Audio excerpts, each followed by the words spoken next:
इस बात को हम जनरलाइज कैसे कर सकते हैं? इस बात को हम जनरलाइज ऐसे कर सकते हैं, इसको हमने बोल दिया कि x1 लेस देन x2 बोल दिया, तो क्या हो जाएगा, fx1 जो होगा ना वो ग्रेटर हो जाएगा fx2 के। ठीक है, fx1 क्या है, log x1 base a greater हो जाएगा log x2 बेस a से। ठीक है, या फिर तुम बोल लो x1 इज लेस से x1 को अगर तुम ग्रेटर बोल दो तो log x1 क्या हो जाएगा, लेस हो जाएगा log x2 बेस a से। मतलब क्या हो जाएगा, f ऑफ x1 क्या हो जाएगा, ग्रेटर हो जाएगा f ऑफ x2 से।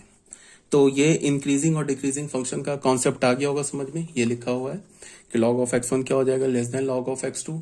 इसका मतलब क्या हो जाएगा, f of x1 is greater then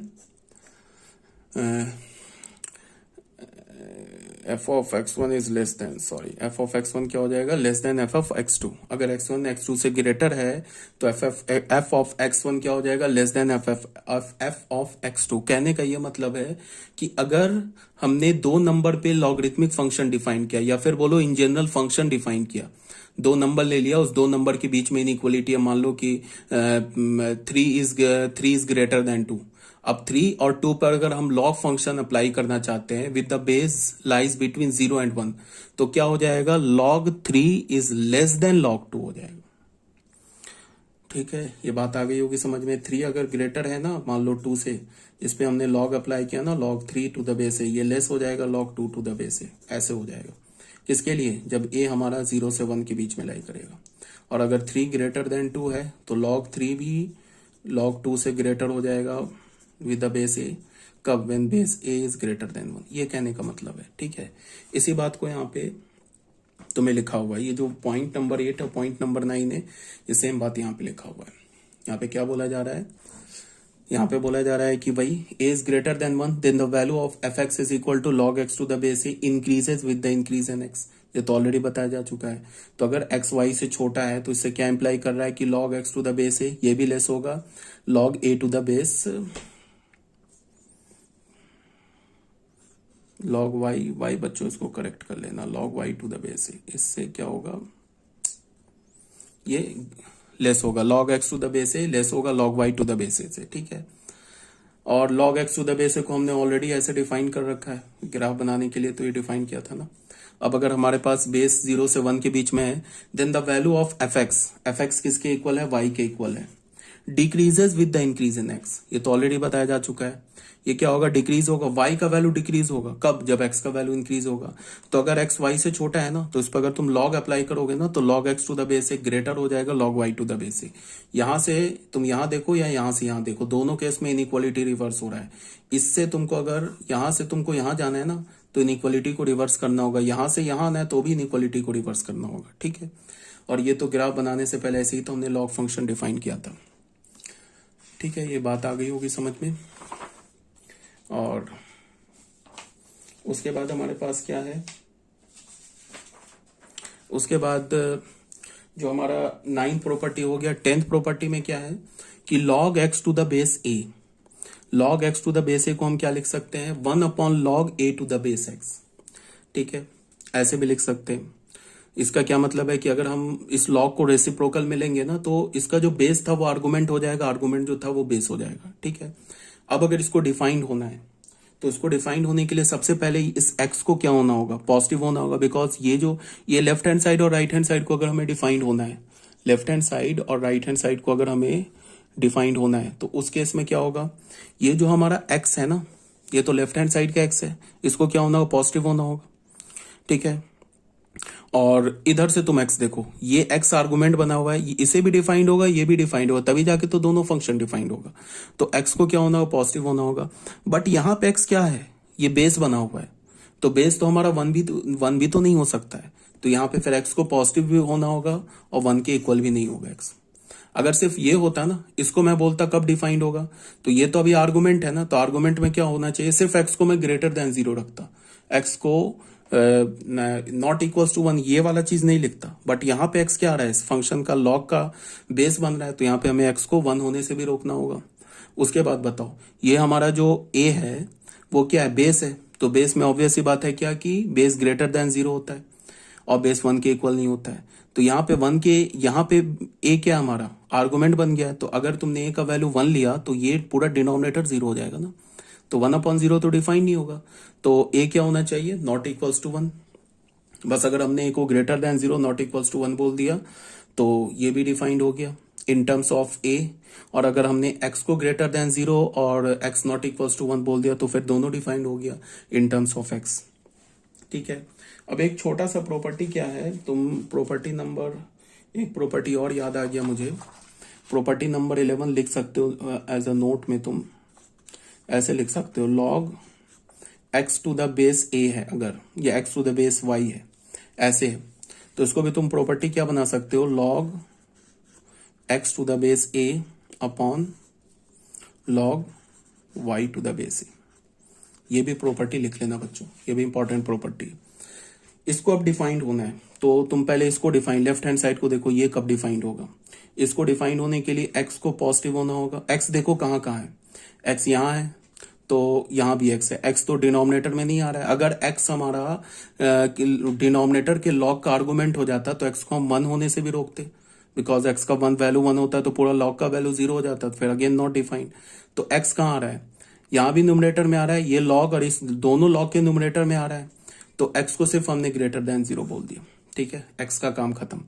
अब y देखो कहाँ आ रहा है, y एक इस लॉग का बेस बन रहा है और यहाँ पे y इस लॉग का आर्गुमेंट बन रहा है, तो ये y तो 1 के इक्वल नहीं होना चाहिए। अगर हम बेस के पॉइंट ऑफ व्यू से देखें तो y ग्रेटर देन 0 होना चाहिए, बीच में क्या हमारा एंड y ग्रेटर देन 0 होना चाहिए, एंड y 1 के इक्वल नहीं होना चाहिए।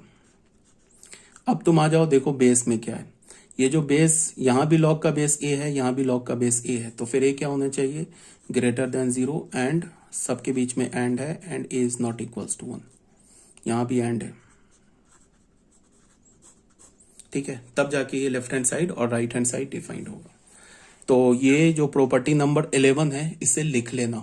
ठीक है, ये इंपॉर्टेंट, ये भी प्रॉपर्टी है, प्रॉपर्टी नंबर 11, ये मुझे याद आ गया, मैंने लिखवा दिया, तो ये भी इंपॉर्टेंट प्रॉपर्टी, इसे लिख लेना अपने इसमें, तो तुम नोट कर रहे हो ना, पीडीएफ बना रहे हो उसमें लिख लेना। अब बच्चों आ जाओ, हमने कितने फंक्शंस पढ़ लिए, फंक्शन नंबर ये कौन सा था, फंक्शन नंबर 9। अब आ जाओ फंक्शन नंबर 10। अब छोटे छोटे फंक्शन है, आसान फंक्शन, मेन था एक्सपोनेंशियल फंक्शन, लॉगरिथमिक फंक्शन समझना, उसके बाद इजी फंक्शन है। फंक्शन नंबर 10 में देखो क्या है, इसको हम बोलते हैं रेसिप्रोकल फंक्शन। रेसिप्रोकल फंक्शन में क्या होता है कि रेसिप्रोकल फंक्शन का जो डोमेन होता है ऑल रियल नंबर एक्सेप्ट 0, 0 को छोड़ के बाकी सारा रियल नंबर होगा। कोडोमेन क्या होता है, ऑल रियल नंबर। फंक्शन को हम डिफाइन कैसे करते हैं, f x is equal to 1/x बोलते हैं, इस कॉल द रेसिप्रोकल फंक्शन।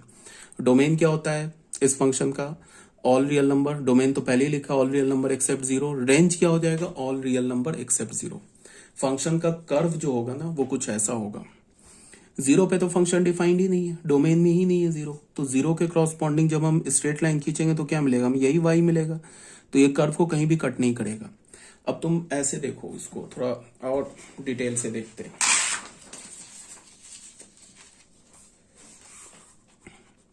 हमारे पास हमने फंक्शन क्या बोला, ऑल रियल नंबर -0 से ऑल रियल नंबर बोले, यही हम बोला ना हमने फंक्शन।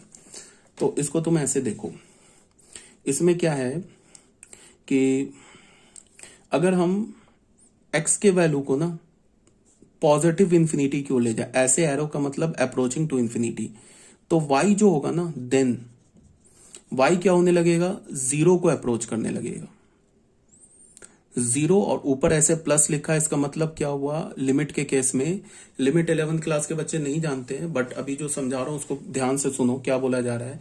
0 के ऊपर प्लस लिखने का मतलब कि जो y है ना वो 0 के क्लोज आएगा बट राइट हैंड साइड से आएगा। अगर मैं बोलूं कि कोई नंबर है वो 0 के क्लोज आ रहा है बट राइट हैंड साइड से आ रहा है, इसका क्या मतलब है कि वो नंबर लगातार डिक्रीज हो रहा है और 0 की ओर आ रहा है। अगर देख लो ना, ऐसे है ना, ये हमारे पास 0 है, अगर मैं बोलूं कोई नंबर 0 के क्लोज आ रहा है बट राइट हैंड साइड से, तो वो नंबर डिक्रीज होते 0 के क्लोज आ रहा है। तो मैं क्या बोल रहा हूं कि अगर x पॉजिटिव इंफिनिटी की ओर जाएगा तो y जो होगा ना वो 0 प्लस की ओर जाएगा, मतलब 0 के क्लोज तो आएगा बट कहां से आएगा, राइट हैंड साइड से, डिक्रीज होके 0 की ओर क्लोज आएगा। कैसे, क्यों बोला, बिकॉज तुम देख लो एफ एक्स है ना का वैल्यू 1/x, एक्स का वैल्यू तुम यहां पे क्या रखो, एक्स का वैल्यू 2 डालो, देन वाई क्या होगा बताओ, 1/2। एक्स का वैल्यू तुम 3 डालो, देन वाई क्या होगा, 1/3। 1/2 का वैल्यू क्या होगा, 0.5। 1/3 का वैल्यू क्या होगा, 0.3 बार, ये होगा। तो तुम देख रहे हो ना, 1/0.5 से क्या है, 0.3 क्या है, छोटा है ना। तो इसका मतलब क्या हुआ कि हमने क्या किया, एक्स को इंक्रीज किया तो वाई क्या हो गया, डिक्रीज नहीं हो गया और 0 के क्लोज आ गया। एक्स का वैल्यू तुम और ले लो, मान लो तुम ले लो 10, वाई का वैल्यू क्या हो जाएगा, 1/10। 1/10 तो और 0 के क्लोज है ना, ये क्या हमारा 0.1 है ना, ये और 0 के क्लोज आ गया ना। 0.5 तो सबसे ग्रेटर है ना, ये और 0 के क्लोज आ गया। इसका मतलब क्या होगा कि हम x को जितना ही इंक्रीज करेंगे ना, y उतना ही डिक्रीज करेगा। डिक्रीज तो करेगा, ठीक है, बट कैसे डिक्रीज करेगा, 0 के क्लोज आएगा, बट कभी y 0 नहीं हो सकता।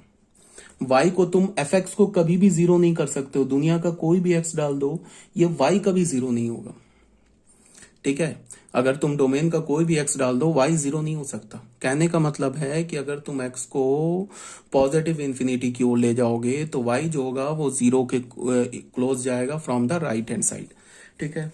अब x का वैल्यू तुम 0 डाल नहीं सकते, क्यों, बिकॉज x जो है फंक्शन के डोमेन में नहीं है। अब तुम क्या करो, x का वैल्यू तुम निगेटिव में डिक्रीज करो, या ऐसे बोलो कि निगेटिव में इंक्रीज करो। तो x का वैल्यू तुम -2 ले लो, देन y क्या हो जाएगा बताओ, -2 लोगे तो -1/2, ये क्या होगा, -0.5। अब अगर तुमने x का वैल्यू -3 ले लिया तो y क्या हो जाएगा बताओ, -1/3, ये क्या हो जाएगा, -0.3 बार। फिर x का वैल्यू अगर तुम -10 ले लो, देन y क्या हो जाएगा, -1/10, ये क्या हो जाएगा, -0.1। इसका क्या मतलब है कि अगर तुम x को -इंफिनिटी की ओर ले जाओगे ना, तो y जो है वो 0 के क्लोज आने लगेगा, बट किस साइड से, लेफ्ट हैंड साइड से। मतलब y का वैल्यू इंक्रीज होने लगेगा, इंक्रीज तो होगा बट आएगा किसके क्लोज, 0 की ओर। तो मतलब y का वैल्यू यहां होगा, फिर यहां होगा, यहां होगा, यहां होगा। अगर तुम x के वैल्यू को इधर ले जाओगे ना, तो y का वैल्यू इधर आने लगेगा, इंक्रीज होके 0 की ओर आने लगेगा, मतलब लेफ्ट हैंड साइड से 0 की ओर आने लगेगा। इसमें बताओ सबसे छोटा नंबर कौन सा है, 0.5 सबसे छोटा है। उसके बाद बड़ा कौन सा है, 0.3 बार है। उसके बाद बड़ा कौन सा है, 0.1, -0.1 बड़ा है। तो इसका क्या मतलब है कि देखो, जैसे जैसे हम x को डिक्रीज करते जा रहे हैं ना, माइनस इंफिनिटी की ओर लेते जा रहे हैं, y का वैल्यू क्या होता जा रहा है, बढ़ता जा रहा है, ठीक है। x हमारा -इंफिनिटी की ओर जा रहा है, y का वैल्यू बढ़ता जा रहा है। इसमें जो सबसे छोटा नंबर है वो क्या है, सबसे छोटा नंबर, सबसे छोटा नंबर 0.5 है ना, ठीक है। उसके बाद क्या बढ़ा, -0.3 और है ना, ये 0 के क्लोज, फिर ये और है 0 के क्लोज। तो इसका मतलब क्या है, y का वैल्यू क्या हो, x के वैल्यू को अगर हम डिक्रीज कर रहे हैं ना, -इंफिनिटी की ओर ले जा रहे हैं, तो y का वैल्यू इंक्रीज हो रहा है। देख लो, -2 पर -2 पे -0.5 है, और हमने डिक्रीज किया ना x का वैल्यू, लेकिन y का वैल्यू यहाँ इंक्रीज हो गया, ठीक है ना। -0.5 और 0.3 में बड़ा कौन है, बड़ा तो -0.3 है ना, -0.5 से ग्रेटर है ना, -0.3 बार। तो इसका मतलब x को हम जैसे जैसे डिक्रीज कर रहे हैं, y का वैल्यू वैसे वैसे इंक्रीज हो रहा है, ठीक है। और किधर जा रहा है, 0 की ओर जा रहा है from the right hand side, ये कहने का मतलब है। तो इसका क्या मतलब है कि x को अगर हम -इंफिनिटी, ऐसे एरो डालने का मतलब x is tending towards -infinity, then y is tending towards 0, but यहाँ पे ये माइनस ऊपर लिखने का मतलब from the left hand side. तो अभी हमने क्या देखा, ठीक है, अभी हमने देखा कि x को अगर हम पॉजिटिव इंफिनिटी की ओर ले जाएं तो y क्या हो जाएगा, y जो है वो 0 प्लस की ओर जाएगा। x को अगर हम -इंफिनिटी की ओर ले जाएं तो y क्या होगा, 0 माइनस की ओर जाएगा, ठीक है। अब अगर हम x को, अब तुम ऐसे देखो, x इज इक्वल टू अगर हमने रखा 0.1 रखा, देन y क्या हो जाएगा, y 10 हो जाएगा। अगर हमने x का वैल्यू 0.01 रखा, देन y क्या हो जाएगा बताओ, 100 हो जाएगा। x को वैल्यू अगर हमने 0.001 रखा, देन y क्या हो जाएगा, 1000 हो जाएगा। इसका क्या मतलब है, इसका ये मतलब है कि हम x को, ये नंबर क्या है, सबसे बड़ा नंबर कौन सा है, 0.1, उसके बाद क्या बड़ा नंबर 0.01, और उससे बड़ा उसके बाद क्या है 0.001। तो ये नंबर क्या होता जा रहा है, यहां पे तुम ऐसे देखो, x का वैल्यू हमने 0.01 रखा तो y का वैल्यू 100 आ गया, ठीक है ना। अब x का वैल्यू सबसे छोटा वैल्यू रखा तो y 100 आ गया। फिर x का वैल्यू हमने क्या डाला, इसमें सबसे छोटा ये नंबर हो जाएगा। ये वैल्यू जो है x के सबसे क्लोज, जीरो के सबसे क्लोज होगा ना, इस 3 नंबर पे अगर हम देखें तो सबसे क्लोज वैल्यू कौन सा होगा, जीरो के 0.001 होगा, उस पर 100 वैल्यू है। फिर उसके बाद ये क्लोज होगा 0.01, उस पे 100 नहीं 1000 वैल्यू है। उसके बाद कौन सा क्लोज होगा 0.01, उस पर 100 वैल्यू है। फिर उसके बाद कौन क्लोज होगा 0. इसका मतलब क्या है कि अगर हमारे पास ये जीरो है ना, जो वैल्यू x पर, ये मान लो पॉइंट हमारा 0.001 है, ये वैल्यू हमारा 0.01 है, ये वैल्यू हमारा 0.1 है। तो जैसे जैसे हम x को जीरो की ओर लेते जा रहे हैं ना, जीरो के x को बोल रहे हैं, अब y को नहीं बोल रहे, जैसे जैसे हम x का वैल्यू जीरो के क्लोज लेते जा रहे हैं, ठीक है, y का वैल्यू क्या होता जा रहा है, इंफिनिटी को टेंड्स कर रहा है। देख लो यहां पे ये वैल्यू हमारा 0.1, उस पे 10 वैल्यू है, और x के क्लोज आए 0.01, 100 वैल्यू है, और x के क्लोज, ये जीरो के क्लोज आए 0.001, 1000 वैल्यू है। जितना ही तुम x को है ना जीरो के क्लोज डालोगे, लाओगे, मतलब इनपुट जो है तुम जितना ही जीरो के क्लोज रखोगे but greater than zero, y का वैल्यू पॉजिटिव इंफिनिटी जाएगा। तो इससे हमें क्या पता चल रहा है, इससे हमें यह पता चल रहा है कि अगर x 0+ से जा रहा है ना, देन y क्या हो रहा है, माइनस इंफिनिटी को जा रहा है, ठीक है। अब फिर क्या हो गया, अब तुम ऐसे फिर देखो, x का वैल्यू अगर तुम -0.1 रखते हो, देन y का वैल्यू क्या होता है, -10। x का वैल्यू तुम -0.01 रखते हो, देन y का वैल्यू क्या होता है, -100। अगर तुमने x का वैल्यू -0.001 रखा, -1000। तो अगर ये जीरो है हमारा, तो सबसे क्लोज कौन सा होगा, इसके ये पॉइंट होगा। ये पॉइंट को मान लेते हैं हमारा है -0.001। उसके बाद ये पॉइंट होगा, ये पॉइंट क्या हो जाएगा, -0.01। उसके बाद ये पॉइंट हो जाएगा, ये क्या हो जाएगा, -0.1, ठीक है। तो यहां हम क्या बोल सकते हैं कि जैसे जैसे हम देखो, जैसे जैसे हम x को जीरो की ओर ले जा रहे हैं, मतलब -0.1 से फिर आगे -0.01, फिर आगे -0.001, तो y का वैल्यू क्या हो रहा है, डिक्रीज हो रहा है। देखो x का वैल्यू यहां से, y का वैल्यू क्या है, 10, -10 है। फिर क्या किया, -0.01 ले गए तो -100 हो गया। फिर क्या किया, -0.001 ले गए तो -100 हो गया।